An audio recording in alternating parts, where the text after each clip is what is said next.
The vote took 11 seconds. 4,000 species, representing the oldest and most powerful civilizations in the Milky Way, decided the fate of humanity in less time than it takes to yawn. The Hegemony Council had gathered to hear the Rithani Empire's request. They wanted permission to conquer Earth's solar system. The minerals were valuable. The location was useful. And the humans? A minor problem. A footnote. Category 7 Deathworld. The Rithani ambassador announced to the council. Primitive. Aggressive among themselves.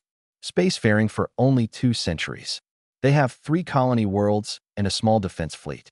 Our 3rd expeditionary force will handle them within 1 lunar cycle. Nobody objected. Nobody asked questions. Earth was just another rock full of dangerous animals who had somehow learned to build starships. The galaxy had seen this story 1,000 times before. Observer Delaney, a reptilian scientist from a neutral species, recorded the vote from her station near Neptune. Her job was simple: document the war. File reports. Let the historians sort it out later. She pulled up Earth's file on her screen. Population of 12 billion across 4 worlds. Military fleet of approximately 400 vessels. Basic fusion weapons. Primitive kinetic systems. Nothing special, but something caught her eye.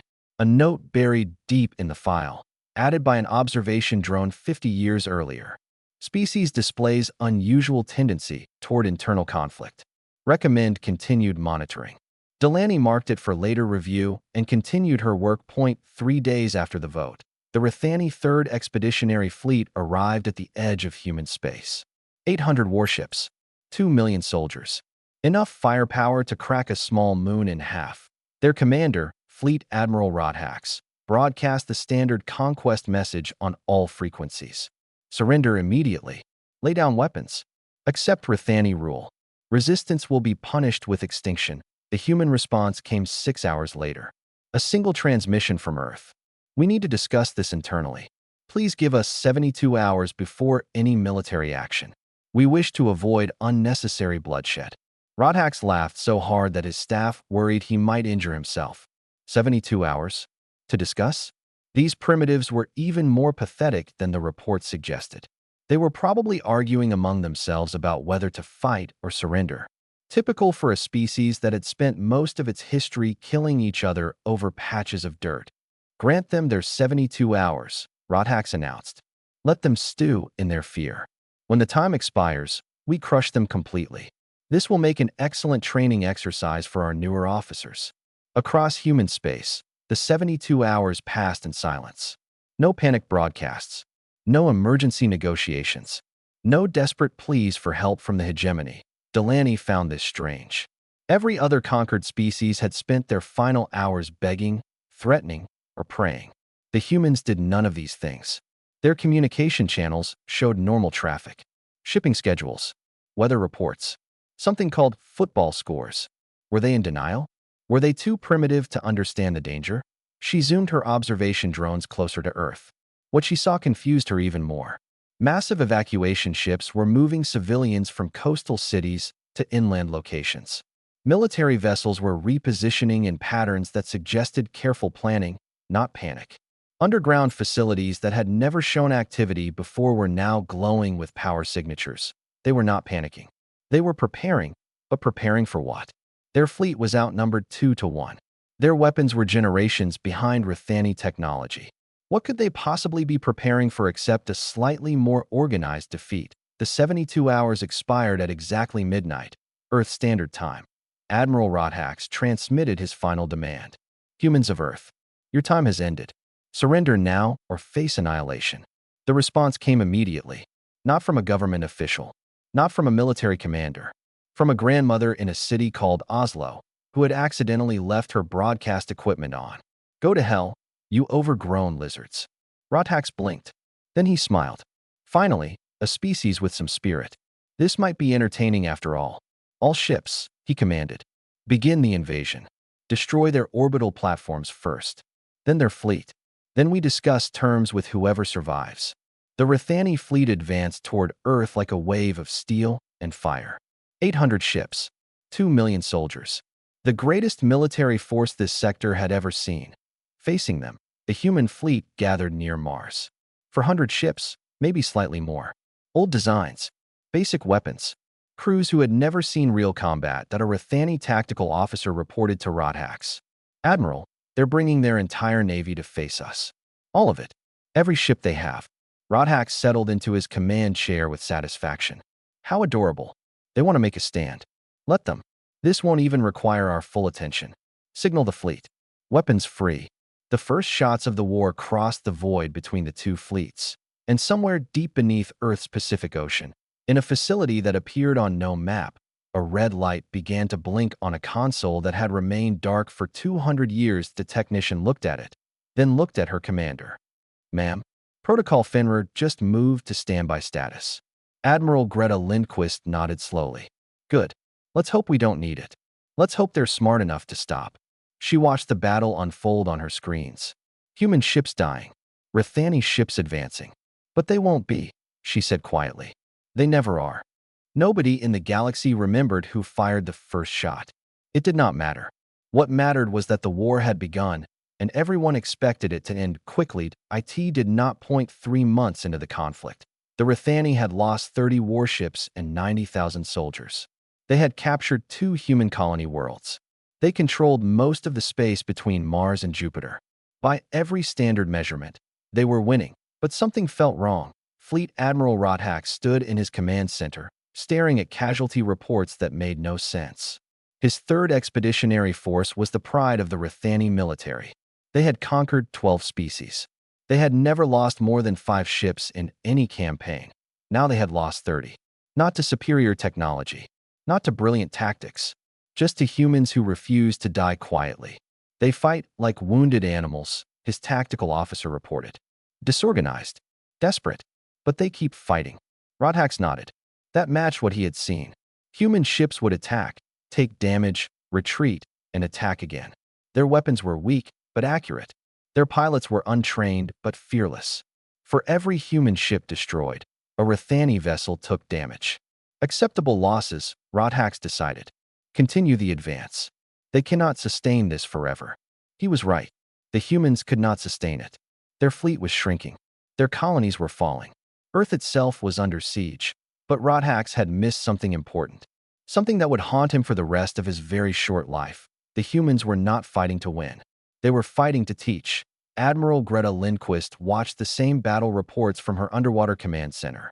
Her staff showed her the numbers. Ships lost. Soldiers killed. Territory surrendered. By every measure, humanity was losing. Casualty ratio, she asked. 3-to-1 in our favor, Admiral. We lose 1 ship, they lose 3. But we have fewer ships to lose. Lindquist nodded. And their reports to the hegemony? They're describing us as desperate but determined. Primitive but brave. They think we're giving everything we have. Good. Lindquist pulled up a tactical display showing her actual fleet dispositions. The ships engaging the Rithani were her oldest vessels, crewed by volunteers who knew the risks. Her modern fleet, the ships built in the last 50 years, remained hidden in facilities throughout the solar system. What about our weapons? Operating at 30% capacity, as ordered. Standard kinetic rounds. Basic targeting systems. Nothing fancy. Lindquist closed her eyes. 30%. Her crews were fighting and dying while using weapons dialed down to almost nothing. She hated it. She hated every casualty report, every funeral notification, every family that would never see their loved ones again. But it was necessary. The Rithani need to believe they can win, she said. They need to report back that humans are brave, but beatable. If we show them our real capabilities now, they'll call for reinforcements. More fleets, more soldiers, a full-scale invasion instead of a limited expedition. Her second-in-command frowned. And if they win before we're ready? They won't. We're letting them advance. We're not letting them win. There's a difference. On the occupied colony worlds, the difference was becoming clear. Rithani ground forces had expected quick surrenders and easy occupation. Instead, they found empty cities, destroyed infrastructure, and human resistance fighters who struck from shadows and vanished like ghosts that a Rithani general sent increasingly frustrated reports to Admiral Rodhax. The humans burn their own buildings rather than let us use them. They poison their own water supplies. They fight even when surrounded, even when outnumbered, even when there is no hope. We kill 10 of them, and 20 more appear. Then kill the 20, Rodhax ordered. But killing 20 created 40 more. 4 months into the war, a captured human soldier was brought before Rodhax for interrogation. She was young, barely an adult by human standards. She had been shot twice and still fought until her weapon ran empty. Rodhax tried to understand. Why do you fight? You cannot win. Your technology is inferior. Your numbers are smaller. Your defeat is inevitable. The human looked at him with eyes that held no fear. We're not trying to win. Then what are you trying to do? She smiled. It was not a pleasant smile. We're trying to give you a chance to leave. Rodhax laughed, but the laugh felt hollow. Treat her wounds, he ordered. Then send her back to her people with a message. Tell them their cause is hopeless. Tell them to surrender. The human was released 3 days later. She carried Rodhax's message, but she also carried a message from Admiral Lindquist. This is your final warning. What you have seen is not our capability. It is our restraint. Leave now, and this ends. Stay, and you will learn what humanity truly is. Rodhax read the message in his command center. He crumpled it and threw it away. Primitive bluffing, he declared. They're desperate. Double our attacks. End this quickly. In her underwater base, Lindquist received word that her message had been rejected. She had expected this. She had hoped for better, but she had expected this. Contact Earth Command, she said quietly. Tell them the Rithani have refused our final offer. Request authorization for Protocol Fenrir. The request traveled through secure channels to bunkers on 6 continents.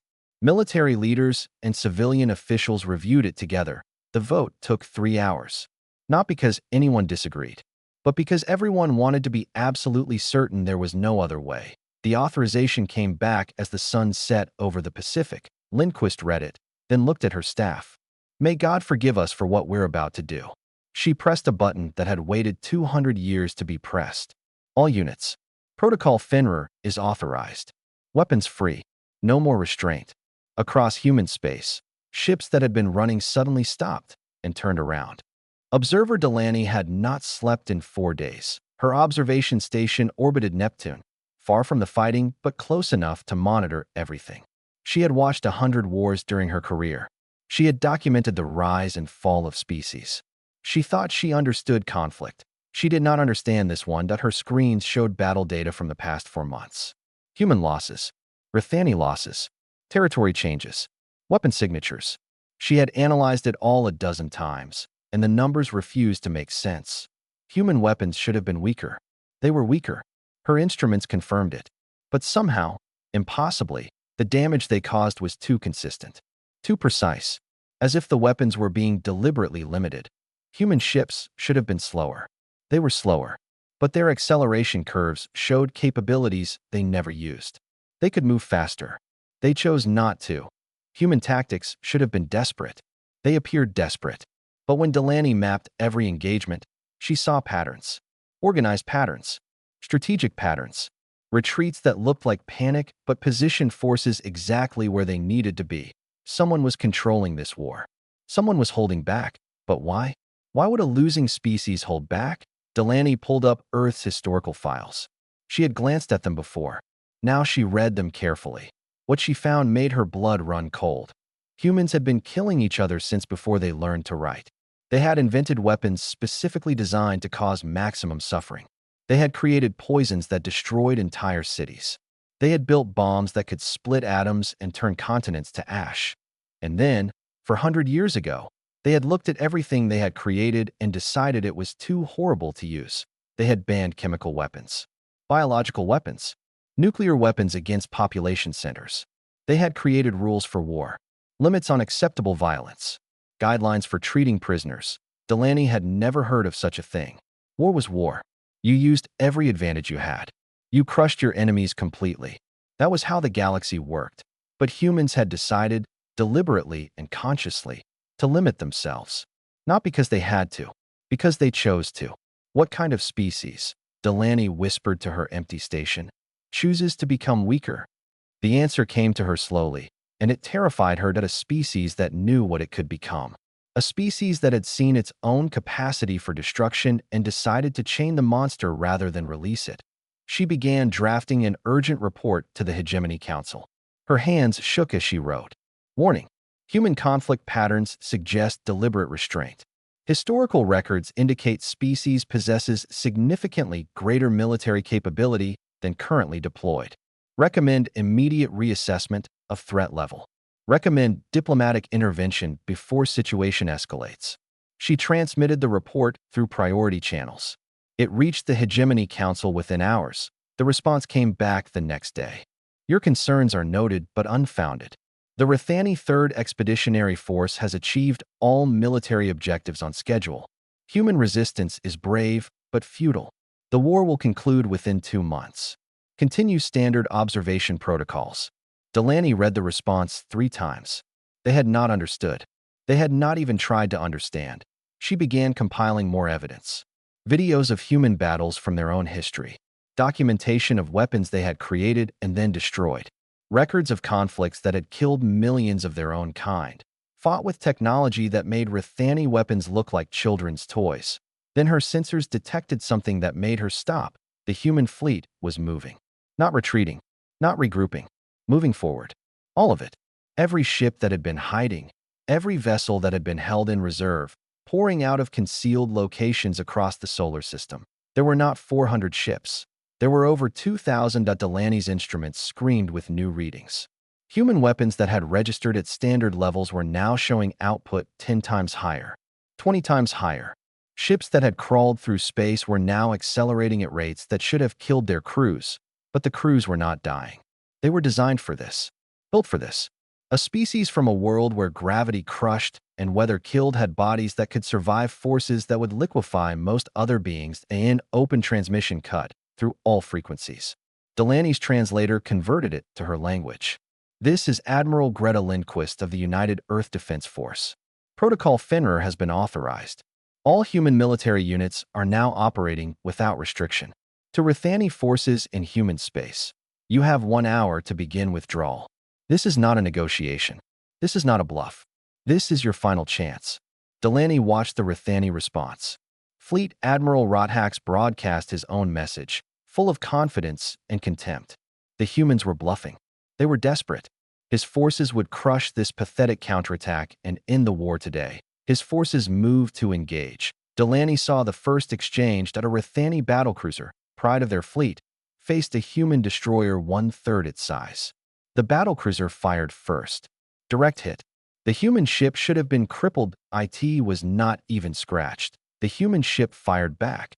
The battlecruiser ceased to exist. Delaney's instruments registered the weapon signature. Her computer flagged it as an error. That much energy from a ship that small was impossible. But it was not an error. She watched as human ships carved through the Rithani formation like fire through dry grass. She watched as weapons that should not exist turned warships into expanding clouds of gas. She watched as the greatest military force in the sector died in minutes. A new transmission came through. Not from the humans. From a Rithani communications officer, his voice breaking with terror. What are they? What are they? Delaney had no answer. She could only watch as the galaxy learned what humanity had been hiding and pray that they would stop. Fleet Admiral Rothax died confused. His flagship, the Immortal Conquest, had survived 37 battles. It had shattered enemy fleets and burned rebellious worlds. Its shields could withstand anything the galaxy could throw at it. The human weapon went through those shields like they were not there. Rothax had exactly 2 seconds to understand that everything he believed about this war had been wrong. Then his ship became a brief star in the darkness, and the Rithani 3rd Expeditionary Force lost its commander. They would lose much more before the day ended. The Battle of Proxima Centauri lasted 4 hours. When it began, 500 Rithani warships faced 200 human vessels. When it ended, the Rithani fleet existed only as debris and memories. Human losses numbered 11 ships. 11. Survivors described impossible things. Human weapons that bent space itself. Ships that moved faster than physics should allow. Targeting systems that predicted Rithani movements before they made them. But the worst reports came from the ground on the occupied colony worlds. The human resistance had been a nuisance. Scattered attacks. Hidden fighters. Nothing the Rithani occupation forces could not handle. That changed overnight. The humans had been watching. Mapping. Learning every Rithani position, every patrol route, every command center. They had endured occupation not because they could not fight, but because they were preparing. The liberation of New Singapore began at midnight local time. 50,000 human soldiers emerged from hiding places that Rithani sensors had scanned 100 times and found nothing. They attacked with weapons that should not have fit in the spaces where they had been hidden. 300,000 Rithani defenders held the colony. 72 hours later, 12,000 survivors surrendered. The rest were dead. Human casualties. 2,000. Reports flooded back to the hegemony. Each one was worse than the last. A Rithani supply convoy ambushed by ships that had been hiding inside an asteroid field. No survivors. A garrison world cut off when humans destroyed its communication arrays from orbit. By the time relief forces arrived, the humans had already left. They had taken the Rithani weapons, the Rithani supplies, and the Rithani prisoners. They left only a message burned into the ground. We told you to leave. The Hegemony Council convened an emergency session for the first time in 300 years. This is impossible. The Rithani representative screamed at the assembled delegates. They are a Category 7 species. They have been spacefaring for 2 centuries. They cannot possess this technology. Observer Delaney stood before the council. She had been summoned to provide her analysis. She wished she had better news. They did not develop this technology recently, she explained. They have had it for decades, perhaps longer. They simply chose not to use it. Why? The question came from a dozen voices. Because they were testing us. Testing the Rithani. Testing the galaxy. Delaney displayed her research on the council screens. Human history shows a pattern. When faced with conflict, they first attempt negotiation. Then they offer warnings. Then they display limited force. Only when all other options fail do they reveal their true capabilities. They were holding back. The hegemony speaker's voice was barely a whisper. They were holding back almost everything. The weapons they used in the first 4 months of this war were deliberately weakened. Their ships were operating at reduced capacity. Their tactics were designed to lose slowly rather than win quickly. But why? Delaney took a deep breath. Because they wanted to give the Rithani a chance to stop. They wanted to end this without showing the galaxy what they could do. They were trying to stay hidden. The council chamber fell silent. Then a new transmission arrived. Human origin. Broadcast to the entire galaxy. Admiral Greta Lindquist appeared on every screen. Behind her, the burning remains of the Rithani fleet drifted through space. This message is for the Rithani Empire and for the hegemony of United Stars. The war is over. Your 3rd Expeditionary Force has been destroyed. Your occupied territories have been liberated. Your invasion has failed. She paused. When she spoke again, her voice carried no anger, only exhaustion. We did not want this. We asked for peace. We begged for time. We warned you, again and again, that you did not understand what you were fighting. You did not listen. The image shifted to show tactical displays. Rithani losses. Human capabilities. Weapons that the galaxy had never imagined. What you saw in the past 4 months was not our military. It was our restraint. Our attempt to end this conflict without revealing what we truly are. You forced us to stop holding back. Lindquist looked directly into the camera, directly at the 4,000 species watching. So let me be absolutely clear. What happened to the 3rd Expeditionary Force can happen to any fleet in this galaxy. What happened to your occupied worlds can happen to any occupation. You made us show our hand. Now you know what we are holding. She leaned forward. And if you are very, very wise, you will make sure we never have to play it again. The transmission ended. The council chamber remained silent for a long time. Finally, the hegemony speaker found his voice. What do we do? Nobody had an answer, because nobody had ever faced a species that chose to be weak and only revealed its strength when forced at a species that had been pretending to be prey, while being the greatest predator the galaxy had ever seen. The human fleet arrived at the Rithani homeworld on a clear day. 800 ships hung in orbit above a planet of 12 billion people. The same number the Rithani had sent to conquer Earth. The humans appreciated symmetry. Admiral Lindquist looked down at the world below her. Cities stretched across continents. Farms covered the fertile plains. Families were looking up at the sky, watching the ships that had come to destroy them. She felt nothing but exhaustion. Open a channel to the planet, she ordered. All frequencies. Her communications officer complied. Every screen on the Rithani homeworld displayed the same image. a tired human woman in a military uniform. "People of Rithen," Lindquist began, "your government ordered an invasion of human space. Your military killed our civilians. Your soldiers occupied our colonies and burned our cities." She paused to let the words sink in. "We have destroyed your fleet. We have liberated our worlds. We could destroy yours. Our weapons could crack your planet's crust. Our ships could burn your cities from orbit. We have the capability, and many would say we have the right." Below her, 12 billion Rithani waited for death. "But we are not going to do that." The silence stretched across light years. "We are going to offer you something your species has never offered anyone. Mercy. Surrender your military leaders for trial. Disarm your remaining warships. Agree to pay reparations for the damage you caused. Do these things, and we leave. Your civilians live. Your cities stand. Your species survives." The Rithani response came within the hour. Full acceptance. Complete surrender. Their leaders were handed over in chains before the day ended. The human fleet withdrew without firing a single shot at the planet. And then Earth broadcast its message to the galaxy. Every species in the hegemony received it. Every observation station recorded it. Every historian would study it for centuries to come. It was not a threat. It was worse that it was a history lesson. The broadcast showed human history in brutal detail. Wars that killed millions. Weapons that poisoned air and water. Bombs that turned cities to shadows burned into stone. Concentration camps. Genocides. Atrocities committed against their own kind for reasons of religion, politics, territory, and sometimes nothing at all. Then it showed what humans had done with those capabilities. They had banned the worst weapons. Not because they were weak, but because they had seen what those weapons did and decided never to use them again. They had created courts to punish war criminals. They had written rules for how conflicts should be fought. They had chosen, deliberately and painfully, to limit themselves. The broadcast ended with a single figure standing in front of Earth's United Nations building. Ruth Okonkwo was 93 years old. She had been born in the ruins of a war and had spent her entire life working to prevent another one. Now she spoke for all humanity. "For 200 years," she said, "we have watched the galaxy. We have seen how you treat weaker species. We have seen your conquests, your occupations, your casual cruelties. We saw, and we said nothing because we hoped you would grow. We hoped you would learn, as we are trying to learn, that power is not the same as right." Her eyes were sad but steady. The Rithani proved that our hope might have been misplaced. They saw a younger species and thought only of conquest.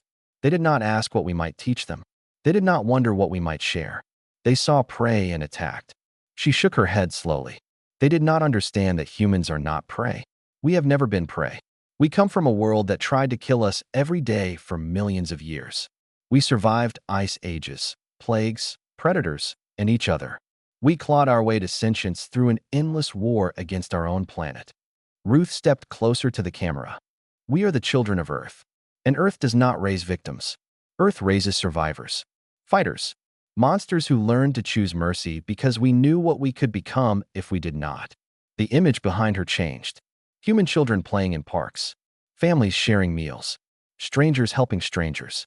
All the small kindnesses that made civilization possible. This is who we try to be. This is who we want to be. Gentle. Kind. Peaceful. The image changed again. The destroyed Rithani fleet. The liberated colonies. The weapons that had turned 800 warships to dust. "And this is what we become when you force us to stop trying." Ruth's voice hardened. "So here is Earth's warning. Our first warning. Our final warning. To every species, every empire, every civilization in this galaxy. What you saw in this war was us being gentle. What you saw was us fighting with one hand. What you saw was us trying very, very hard not to become the monsters we used to be." She leaned forward. "Do not make us stop trying." The broadcast ended. Across the galaxy, 4,000 species looked at each other with new eyes. And for the first time in 80,000 years, they were afraid. Not of what humanity had done, but of what humanity might do if pushed again. 5 years later, a young Rithani historian landed on Earth for the first time. Keseth had spent 3 years writing about the war that had broken her species. She had interviewed survivors, studied records, and tried to understand how everything had gone so wrong so quickly. But she could not finish her book without visiting the planet that had humbled the galaxy. She expected to find a fortress world, weapons on every corner, soldiers in every street. A species preparing for the next war. She found something else entirely. Children played in open parks. Old people sat on benches feeding birds. Strangers smiled at her as she walked past, curious but friendly. A human woman helped her find her hotel when she got lost. A human man held a door open for her without being asked. These were the monsters? These were the destroyers of fleets? Kesseth spent her first week just watching. She saw humans helping each other carry heavy objects. She saw them stopping traffic so small animals could cross roads. She saw them crying at sad stories and laughing at silly jokes. They seemed so gentle. She arranged an interview with Admiral Greta Lindquist, now retired. The old woman lived in a small house by a lake, growing vegetables and feeding wild birds. She looked nothing like the warrior who had crushed the greatest military force in the sector. "Why did you hold back so long?" Kesseth asked her. "You could have ended the war in days. You had the weapons. You had the ships. Why let your people die for 4 months?" Lindquist was quiet for a long moment. "Because we were not fighting the Rithani," she finally said. "We were fighting ourselves." Kesseth did not understand. Every war we fight, we risk becoming what we hate. Every weapon we use, we lose a piece of what makes us worth saving. Lindquist stared at the lake outside her window. "We held back because if we had unleashed everything from the start, we might have won faster. But we would have lost something more important." "What?" "Our humanity." The old admiral smiled sadly.